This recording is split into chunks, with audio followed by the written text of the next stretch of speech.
Madame le maire, mes chers collègues. Madame la maire. Madame la maire, si vous préférez. Paris ne fait pas exception. De nombreux immeubles sont dégradés, et pas seulement dans le parc social.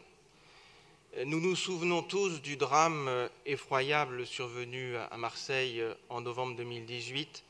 L'immensité de cette catastrophe fait d'elle, fort heureusement, un événement tout à fait exceptionnel. Mais nous savons qu'à Paris, des sites sont en état très mauvais et que de nombreux Parisiens sont logés dans des conditions insupportables et potentiellement dangereuses. À Paris, ce n'est pas moins d'une vingtaine de bâtiments résidentiels qui sont actuellement sous arrêté de péril. Ces cas sont officiellement connus et identifiés. Peut-être ce chiffre est-il d'ailleurs en dessous de la réalité. Plus impressionnant est le nombre d'immeubles reconnus en état d'insalubrité. Il serait plus de 200 et là encore, je suis sans doute en dessous de la vérité. Tout cela n'est pas digne de notre capitale. Comment en est-on arrivé là ?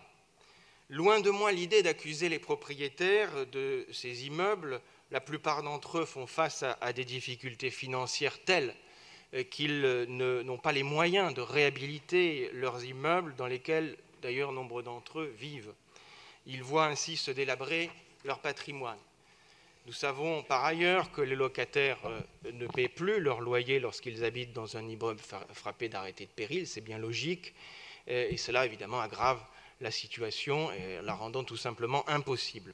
Ces locataires devraient d'ailleurs quitter les lieux pour des raisons de sécurité évidentes, mais sont souvent contraints d'y rester dans des logements totalement insalubres, vu qu'ils n'ont pas d'autre solution de logement. C'est donc une situation de perdant-perdant. Il faut donc agir très en amont, avant que la situation n'en arrive là. Il faut conclure, identifier monsieur, s'il vous plaît. les copropriétés dégradées. L'expropriation n'est pas la solution, la ville ne peut pas tout racheter.